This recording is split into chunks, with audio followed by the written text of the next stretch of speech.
অঞ্জলি ৰাজবংশীয়ে দুয়োটা চকুৰেই নেদেখে শাৰীৰিক প্ৰতিবন্ধক নেওচি আগুৱাই যোৱাৰ প্ৰয়াস নিজৰ জীৱন নিজেই গঢ়াৰ একান্ত সাধনা দিব্যাংগ হৈও জীৱন যুদ্ধত জঁপিয়াই পৰিছে এগৰাকী যুৱতী নাম তেওঁৰ হৈছে অঞ্জলি ৰাজবংশী ঘৰ হৈছে নলবাৰী জিলাৰ কেন্দুকুছিত শনিবাৰে এডিআৰই লিখিত পৰীক্ষাত উত্তীৰ্ণ হয় যুৱতীগৰাকী জন্মৰে পৰা দুয়োটা চকুৰে নেদেখে যুৱতীগৰাকীয়ে তথাপিও যেন জীৱন যুদ্ধত হাৰ মনা নাই অঞ্জলি ৰাজবংশীয়ে আৰু তেওঁ পঢ়িছিল মোবাইলৰ সহায় লৈ মোবাইলতে শুনি শুনি তেওঁ প্ৰশ্ন আৰু উত্তৰসমূহ মুখস্থ কৰিছিল অঞ্জলি ৰাজবংশীয়ে চাওক এই সম্পূৰ্ণ প্ৰতিবেদনটো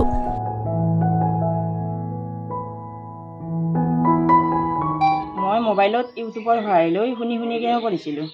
আৰু তাত কোনে লিখি দিছে? তাত ৰাইটাৰ লোৱা গৈছিলে চেণ্টাৰৰ পৰা। মই চেষ্টা কৰিম আগতো পৰীক্ষাটোৰ বাবে যথেষ্টখিনি যিমান পাৰোঁ আৰু তাৰ বাবে মই প্ৰস্তুতি আৰম্ভ কৰিছোঁ। বহুত ভাল লাগিছে সঁচাকৈ অসম চৰকাৰক ইয়াৰ বাবে বহুত বহুত ধন্যবাদ। মানে আমাৰ কাৰণে যিখিনি সুবিধা কৰি দিছে তেখেতসকলে তাৰ বাবে অসম চৰকাৰক বহুত বহুত ধন্যবাদ আৰু আপোনালোককো লগতে ধন্যবাদ। মই সকলোখিনি মানে সকলোৰে ছাপোৰ্ট পাইছিলোঁ গাঁওবাসী ওচৰ চুবুৰীয়া ঘৰৰ মানুহ মা দেউতা তাৰপিছত মোৰ বান্ধৱীবিলাকেও মানে ছাপোৰ্ট কৰিছিলে বা মোক বুজাই দিছিলে।